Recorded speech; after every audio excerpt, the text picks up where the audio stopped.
जय हिंद साथियों। आप सभी का मेरे चैनल में बहुत बहुत स्वागत है।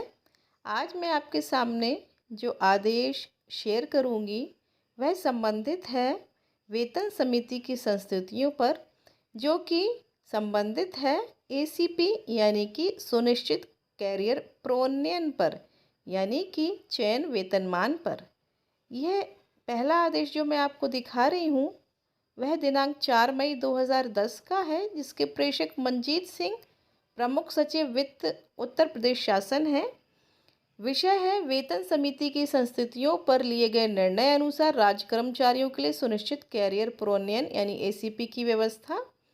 महोदय, दिनांक 5 नवंबर 2009 को निरस्त करते हुए यह कहने का आदेश हुआ कि राज्यपाल महोदय समस्त श्रेणी के राज्य कर्मचारियों अधिकारियों के लिए वर्तमान में लागू समयमान वेतनमान की व्यवस्था के स्थान पर 1 जनवरी 2006 से प्रभावी पुनरीक्षित वेतन संरचना में सुनिश्चित कैरियर प्रोन्नयन यानी एसीपी की नई व्यवस्था निम्नवत लागू करने की सहर्ष स्वीकृति देते हैं।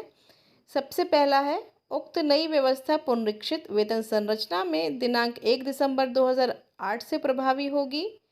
30 नवंबर 2008 तक पुनरीक्षित वेतन संरचना में सभी वेतन बैंड एवं ग्रेड वेतन के पदधारकों हेतु समयमान वेतनमान की पूर्व व्यवस्था ही लागू रहेगी। परिणाम स्वरूप दिनांक 1 जनवरी 1996 से लागू वेतनमानों में रुपये 8,000 से 13,500 या उससे उच्च वेतनमान के पदधारकों के संबंध में समयमान वेतनमान की दिनांक 31 दिसंबर 2005 तक ही प्रभावी पूर्व व्यवस्था अब दिनांक 30 नवंबर 2008 तक लागू समझी जाएगी।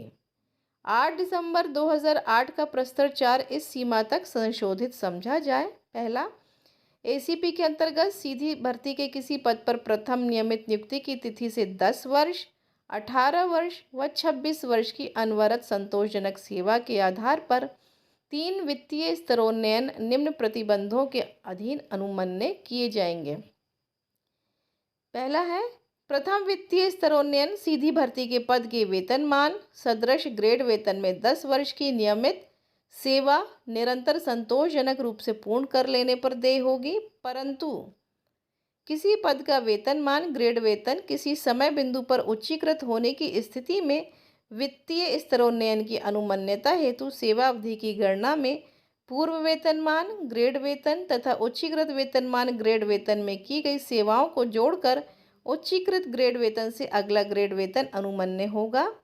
खा है, प्रथम वित्तीय स्तरोन्नयन के रूप में अनुमन्य ग्रेड वेतन में 8 वर्ष की निरंतर संतोषजनक सेवा पूर्ण कर लेने पर द्वितीय वित्तीय स्तरोन्नयन देय होगा। इसी प्रकार द्वितीय वित्तीय स्तरोन्नयन के रूप में अनुमन्य ग्रेड वेतन में 8 वर्ष की निरंतर संतोषजनक सेवा पूर्ण करने पर तृतीय वित्तीय स्तरोन्नयन देय होगा।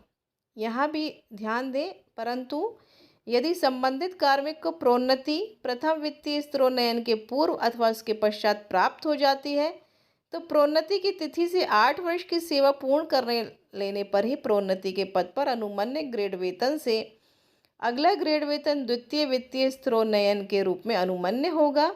संबंधित पद पर रहते हुए उक्त अनुसार द्वितीय वित्तीय स्तरोन्नयन अनुमन्य होने की तिथि से 8 वर्ष की सेवा पूर्ण करने अथवा कुल 26 वर्ष की सेवा पूर्ण करने की तिथि जो भी पहले हो उससे तृतीय वित्तीय स्तरोन्नयन का लाभ अनुमन्य होगा।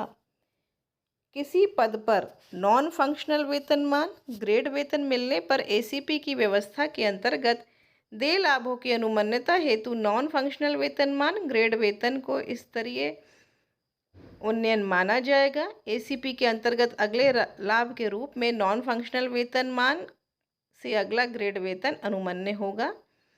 उपर्युक्त अनुसार दे 3 स्तरोन्नयन दिनांक 1 जनवरी 2006 से लागू पुनरीक्षित वेतन संरचना में ही अनुमन्य होंगे।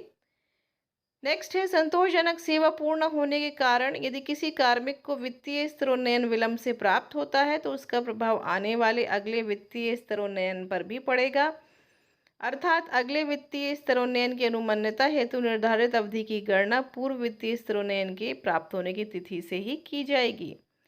नेक्स्ट है, एसीपी की व्यवस्था लागू होने के पश्चात सीधी भर्ती के किसी पद पर प्रथम नियुक्ति के पश्चात संवर्ग में प्रथम पदोन्नति होने के उपरांत केवल द्वितीय एवं तृतीय वित्तीय स्तरोन्नयन तथा द्वितीय पदोन्नति लाभ प्राप्त होने के उपरांत तृतीय वित्तीय स्तरोन्नयन अर्थात अगले वित्तीय स्तरोन्नयन की अनुमन्यता हेतु निर्धारित अवधि की गणना पूर्व वित्तीय स्तरोन्नयन के प्राप्त होने की तिथि से ही की जाएगी। इस प्रकार आप ये देख सकते हैं इस आदेश में चयन वेतनमान के लिए जो भी प्रावधान किए गए हैं सब दिए गए हैं। आप चाहें तो इसका पीडीएफ मेरे डिस्क्रिप्शन बॉक्स में आपको इसका लिंक मिलेगा, उस लिंक से आप इसका पीडीएफ डाउनलोड कर लीजिए और इसको पढ़कर समझ सकते हैं।